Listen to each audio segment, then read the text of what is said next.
Class 10 देखो हम लोगों ने डे 1, डे 2 और डे 3 में हमने ट्रिग्नोमेट्री और कोऑर्डिनेट ज्योमेट्री के क्वेश्चंस कर लिए हैं। आज हम करेंगे रियल नंबर्स के इंपॉर्टेंट क्वेश्चंस।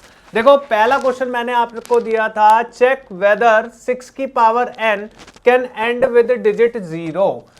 मतलब क्या 6 की पावर n, मतलब n क्या है, कोई भी एक नेचुरल नंबर है, ठीक है। अगर मैंने मान लो 6 की पावर 1 रखी तो क्या आएगा 6, 6 की पावर 2 रखी क्या आएगा 36। तो वो ये कह रहा है कि ये जो लास्ट डिजिट है, ठीक है, ये एंड होगी किससे, 0 से। इसको आप चेक करके बताओ। तो वो कह रहा है कि कब होगी। अगर नंबर 6n एंड होगा 0 से तो ये ध्यान रखो कि वो डिविजिबल होगा 5 से, क्योंकि आपको पता है कि अगर लास्ट में किसी भी डिजिट के किसी भी नंबर के लास्ट में अगर 0 आ रहा है तो वो 5 से डिविजिबल होगा ही होगा, ठीक है जी। अच्छा, so the prime factorisation of 6 की power n should contain the prime factor. उसने क्या बोला कि अगर वो 5 से डिविजिबल होगा तो पता कैसे चलेगा कि वो 5 से डिविजिबल है। इसका मतलब जब मैं उसके प्राइम फैक्टर्स निकालूंगा तो उसमें कहीं ना कहीं क्या आएगा, 5 आएगा ही आएगा, ठीक है। अच्छा, तो ये चेक कर लेते हैं कि आ रहा है या नहीं। तो 6 के आपने फैक्टर निकाले, क्या आए 3 इंटू 2। इसका मतलब फैक्टर क्या आ रहा है 3 और 2, 5 नहीं आ रहा। इसका मतलब ये 5 से डिविजिबल नहीं होगा। तो इट शोज दैट 6 की power n combines only 3 and 2 as prime factor. सिर्फ 3 और 2 ही इसके प्राइम फैक्टर आ रहे हैं। Since there is no 5 as factor in 6 and the fundamental theorem tells that factor will be unique. तो फैक्टर्स कैसे हैं, यूनिक है। So there is no n not belongs to natural number for which 6 की power n can end with digit 0। देखो इस question के अंदर आपके पास ये ध्यान रखना, यहां पे 6 की पावर n है तो हमने यहां पे फैक्टर निकाले 3 और 2, 12 आ जाएगा, 16 आ जाएगा, कोई भी आएगा। और क्वेश्चन अगर यहां पे सेम यही दिया हुआ है तो भाई इसका स्क्रीनशॉट ले लो। जितना पार्ट मैंने यहां पे लिखा हुआ है सेम एज इट इज लिख करके आ जाना। बस जो यहां पे लिखा होगा उसके अकॉर्डिंग वहां पे डिजिट्स चेंज कर देना, बस और कुछ नहीं करना है, इतना ही आपको करना है। और ये ध्यान रखना, ये क्वेश्चन अगर आपके पास पेपर में आएगा तो 2 मार्क्स का आएगा ही आएगा, ठीक है। नेक्स्ट क्वेश्चन नेक्स्ट क्वेश्चन उसने बोला है, explain why 7 into 11 into 13 plus 13 and 7 into 6 into 5 into 4 into 3 into 2 into 1 plus 5 are composite number. सबसे पहले हमें यह पता होना चाहिए जी कॉम्पोजिट नंबर होते क्या है। कॉम्पोजिट नंबर आपके कौन से होते हैं, जिन नंबर्स के 2, 3 या 3 से ज्यादा क्या हो, फैक्टर्स हो, उन्हें हम बोलते हैं कॉम्पोजिट नंबर।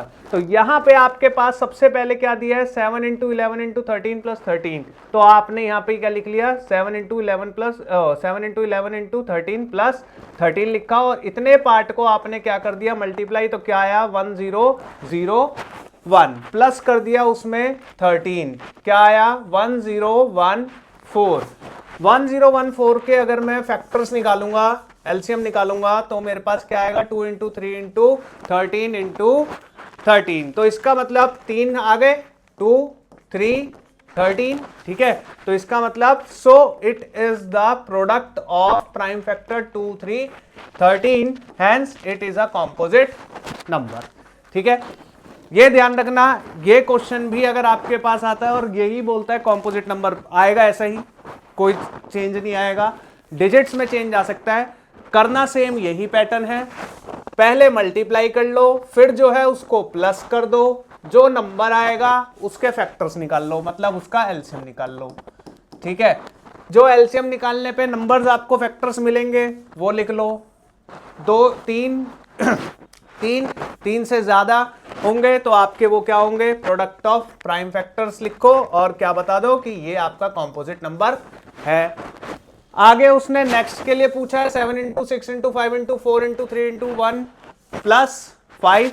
सेम काम जो हमने ऊपर किया था वही सेम काम हमने नीचे किया, सबको मल्टीप्लाई कर लिया, 5 उसमें ऐड कर दिया, 5045 आया। इसके फैक्टर निकाले तो क्या है 5 इंटू 1009। अब 1009 आगे और डिवाइड नहीं होगा तो it is a product of prime factors. और ये भी ध्यान रखना कि यहां पे जितने भी फैक्टर्स आ रहे हैं वो सभी क्या है, प्राइम, सभी क्या है, प्राइम। और प्राइम नंबर आप लोगों को पता होगा कौन से होते हैं, जो अपनी ही टेबल से क्या होते हैं, डिविजिबल होते हैं, उन्हें ही हम क्या बोलते हैं, प्राइम नंबर। ये भी ध्यान रखना 1 is not a prime number, ठीक है। बहुत से बच्चों को ये पता है कि 1 प्राइम नंबर होता है, तो ये गलत पता है, ठीक है। Hence it is a composite number. Screenshot ले लेना क्योंकि ये क्वेश्चन ऐसे हैं जो कि पेपर में आपको एज इट इज मिलेंगे, तो आपने लिखना भी एज इट इज है, बस डिजिट्स के हिसाब से आपको चीजें चेंज करनी है, बाकी पैटर्न लिखना बिल्कुल सेम यही है, ठीक है। नेक्स्ट देखो, पेपर में ये वाला क्वेश्चन तो 101% है कि 3 मार्क्स में आना ही आना है। चीजें कैसे चेंज होती हैं, देखो यहां पे 5 + 2√3 है, तो क्या आ सकता है 2 - √3, क्या आ सकता है 5 - 3√2, 1 - √2, ठीक है। ऐसा कोई भी पैटर्न आ रहा है ना आपके पास, तो ये ध्यान रखना सेम ऐसे ही सॉल्व करना है, बिल्कुल सेम ऐसे ही सॉल्व करना है। देखो कैसे करोगे। सबसे पहला काम क्या बोला है उसने, 5 + 2√3 इज एन इर्रेशनल नंबर। ये उसने बोला है कि ये प्रूव करो कि 5 + 2√3 क्या है, एक इर्रेशनल नंबर है। ये बताए हमें कि √3 एक इर्रेशनल नंबर है। कैसे करोगे, सबसे पहले आप इसको क्या मान लो कि ये एक रैशनल नंबर है। 5 + 2√3 क्या है, एक रैशनल नंबर। फिर इसको हम P/Q, जो कि मैं क्या ले लूंगा, P और Q क्या है, हमारे को प्राइम, ठीक है, को प्राइम नंबर्स हैं जिन्हें हमने इसके इक्वल रख लिया 5 + 2√3 के, ठीक है, P/Q। अब यहां से होता है मेन काम। देखो आपको यहां पे ना बस 2 चीज ध्यान रखनी है। सबसे पहले रूट में जो भी है वो प्लस में होना चाहिए। दूसरी चीज, रूट में जो भी है उसके आगे कोई नंबर नहीं होना चाहिए, वो सेपरेट होना चाहिए। कैसा होना चाहिए, सेपरेट होना चाहिए, अकेला होना चाहिए, उसके आगे कोई भी नंबर नहीं होना चाहिए। तो 2 चीज ध्यान रखनी है, क्या, जो भी रूट में लिखा है एक तो वो कैसा होना चाहिए, पॉजिटिव, दूसरा उसके साथ में कोई भी नंबर नहीं होना चाहिए। साथ में का मतलब रूट के अंदर नहीं, साथ में, बाहर या नीचे, ठीक है। देखो यहां पे हमने वही काम किया है। 2√3 किसका है, पॉजिटिव का, तो मैंने इसको अभी यहीं पे रहने दिया। 5 उठा के ले गया उधर, पॉजिटिव था, उधर जाके क्या हो गया, नेगेटिव। अब इसके नीचे कुछ नहीं है तो क्या हुआ, 1, Q और 1 का क्या लिया, एलसीएम, तो क्या आ गया Q। Q का एलसीएम लिया तो ये यहां पे क्या हो गया, मल्टीप्लाई, तो क्या बन गया P - 5Q/Q, ठीक है। यहां पे रह गया आपके पास क्या, 2√3। अब ये पता लग गया कि रूट वाली चीज हमारी पॉजिटिव में तो है लेकिन अभी अकेली नहीं है, उसके साथ अभी कोई नंबर है, तो क्या है 2, किस में है, मल्टीप्लाई में, तो दूसरी साइड ले जाएंगे और क्या हो जाएगा वो, डिवाइड में, तो P - 5Q में क्या आ गया, 2Q।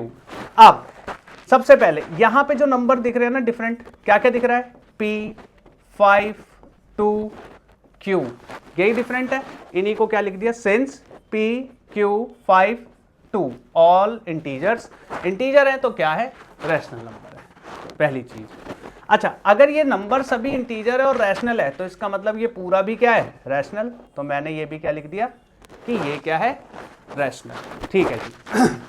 अब उसने मेरे से ये बोला कि अगर ये रैशनल है लेकिन ये बात कॉन्ट्राडिक्ट करती है, ये बात सबसे ज्यादा क्या है, इस बात से हम क्या करते हैं, कॉन्ट्राडिक्ट करते हैं कि फैक्ट दैट √5 इज इर्रेशनल, ठीक है। हमें क्या पता है कि जो √5 है, √3 है यहाँ पे, ये पे क्या है, √5, ठीक है, 5, सॉरी मैंने गलत बता दिया यार, चलने दे, ठीक है। अब यहां पे ये बात बतानी है हमें कि this contradict the fact that √5 is irrational. अब हमें ये पता है कि 5 तो रैशनल होगा लेकिन √5 क्या होगा, इर्रेशनल होगा। तो हमने यहां पे ये जो लेट किया है ना कि ये रैशनल है, ये एजम्पशन हमारा क्या है, गलत है। सो अवर एजम्पशन वाज रॉन्ग, और हमने बता दिया जी 5 + 2√3 इज एन इर्रेशनल नंबर। देखो ये तो था जो क्वेश्चन आपको दिया था वो मैंने सॉल्व करके दिया है, बिल्कुल एज इट इज, इसके स्क्रीनशॉट ले लो, ठीक है। उसके बाद अगर आपके पास यहां पे इस तरीके से भी कोई भी क्वेश्चन आता है, उसको भी बेटा यही पैटर्न से सॉल्व करना है, इसमें कोई दूसरा पैटर्न यूज नहीं होगा। बस ध्यान क्या रखना है कि जो आपके पास रूट वाली टर्म हो वो क्या होनी चाहिए, एक तो पॉजिटिव होनी चाहिए और दूसरा वो सेपरेट होनी चाहिए, मतलब अकेली होनी चाहिए, उसके साथ कोई भी आगे पीछे ऊपर नीचे कोई नंबर नहीं होना चाहिए, बस जो रूट में नंबर होगा वही होना चाहिए। जैसे अब देखो यहाँ पे मैं एक सिंपल बता देता हूं, 1 माइनस रूट 2 है, ठीक है। अब आप बताओ, इसको मैंने क्या कर लिया, पी अपॉन क्यू ले लिया। अब मैंने क्या बोला है कि रूट वाली चीज किस में होनी चाहिए, पॉजिटिव, तो पहले तो इसे पॉजिटिव करेंगे तो ये उस साइड जाएगा और पी बाई क्यू को उठा के इस साइड जाओ, तो 1 माइनस पी बाई क्या हो गया, क्यू, और यहां आ गया रूट। अब रूट हो गया पॉजिटिव में, सेपरेट अकेला वो ऑलरेडी है ही, बस इधर क्या ले लो एलसीएम, तो क्या बन जाएगा 1 माइनस पी अपॉन में क्यू माइनस पी अपॉन में q is equal to root 2, और उसके बाद P है Q है तो क्या लिख दो, P Q all are integer rational number, नीचे Q माइनस P अपॉन में Q is a rational number. फिर यहाँ पे क्या बता दो कि भाई हमारे पास जो दिस कॉन्ट्राडिक्ट द फैक्ट के जो रूट 2 है वो तो इर्रेशनल नंबर है, तो इसलिए हमारा एजम्पशन क्या है, गलत है, और गलत है तो इसका मतलब 1 माइनस रूट 2 क्या है, एक इर्रेशनल नंबर है। तो इसलिए ये ध्यान में आ गया कि आपने इस तरीके का क्वेश्चन पेपर में 100% मिलना ही मिलना है, 3 मार्क्स का मिलना है, तो बिल्कुल यही पैटर्न आप उतार के आना, बस डिजिट्स चेंज रहेगी, तो आपने यही ध्यान रखना है कि जो रूट वाली चीज होती है वो कैसी होगी, एक तो पॉजिटिव होगी और दूसरा अकेली होगी, मतलब उसके साथ कोई भी डिजिट नहीं होगी, ठीक है। नेक्स्ट क्वेश्चन देखो, यहां पे आपके पास ऐसा क्वेश्चन ना 1 मार्क्स में आता है, क्या बोला है उसने, HCF of smallest 2 digit number.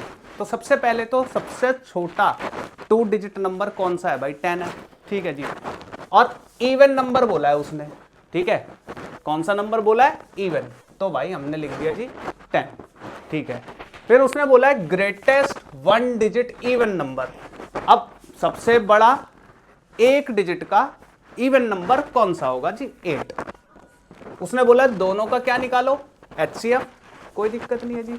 10 के क्या क्या फैक्टर होंगे, 2 इंटू 5 इंटू 1, 8 के क्या क्या होंगे, 2 इंटू 2 इंटू 2 इंटू 1, दोनों में क्या कॉमन है, 2, क्या कॉमन है 1, तो इसका HCF आपको क्या मिल गया, 2 into 1 is equal to 2, simple, समझ में आ गया, ठीक है। नेक्स्ट क्वेश्चन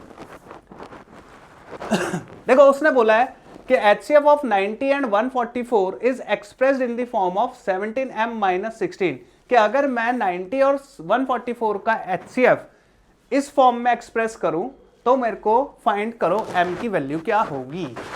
देखो कोई दिक्कत नहीं है, पहले 90 और 144 दोनों के क्या निकाल लो, फैक्टर्स निकाल लो। देखो जी 90 45 3 की टेबल से गया, 3 5 जा 15, फिर दोबारा 3 की टेबल से 5 5 1, तो क्या आया 90 पे 2 इंटू 3 इंटू 3 इंटू 5 इंटू 1, ठीक है। बात करते हैं 144 की, तो 144 2 7 जा 14, 2 2 जा 4, 2 3 जा 6, 2 6 जा 12, 2 1 जा 2, 2 8 जा 16, 2 9 जा 3 3 जा 3 1 जा, ठीक है। तो आपके पास इसका क्या आया, 2 into 2 into 2 into 2 into 3 into 3 into 1, ठीक है। दोनों का क्या ले लो, HCF निकाल लो दोनों का, तो ये आ गया जी 2 कॉमन आ रहा है, ठीक है, 3 आ गया, ठीक है, फिर यहाँ पे एक ये 3 एक और आ गया, ठीक है। तो क्या क्या आया 2 इंटू 3 इंटू 3 और ये 1, ठीक है 1, ठीक है। तो यहाँ पे HCF जो आया, HCF ऑफ 90 एंड 144 वो क्या आया 6 6 3 जा 18, ठीक है, 2 3 जा 6 6 3 जा 18 इंटू 1 इज 18, तो HCF मुझे क्या मिल गया 18। उसने बोला है इसकी फॉर्म में एक्सप्रेस करना है और m की वैल्यू निकालो, तो कोई दिक्कत नहीं है, इसका 18 को किसके इक्वल रख दो, 17m माइनस 16 के इक्वल रख दो। 16 को उठाया एक साइड लेफ्ट हैंड साइड ले आए, तो 18 प्लस साइन क्या हो गया चेंज, माइनस से किस में हो गया प्लस में, 17m 18 और 16 आपका क्या बना 34 इज इक्वल टू 17 m, और m की वैल्यू क्या आ गई 34 अपॉन में 17 दैट इज 2। तो यहां पे m की वैल्यू क्या मिल गई मुझे 2। ठीक है, इस तरह के क्वेश्चंस ही है जो आपके पास चैप्टर 1 से आएंगे। इनमें से कोई ना कोई क्वेश्चन, देखो मैंने बहुत ज़्यादा क्वेश्चंस आपको नहीं दिए हैं, 5 ही क्वेश्चंस दिए थे, और इन 5 की भी आपने अच्छे से प्रैक्टिस कर ली तो आपके पास पेपर में इनसे कुछ ना कुछ डिजिट्स ही चेंज आ सकती हैं, लेकिन क्वेश्चंस सेम यही रहेंगे। तो इनके अच्छे से तैयारी कर लेना, और मुझे कमेंट बॉक्स में भाई आप लोग बताते रहा करो कि हाँ सर ये हमें समझ में आ गया या हमें यहाँ पे कोई डाउट है, ताकि मैं आपके वो डाउट्स क्लियर कर सकूं। Thank you.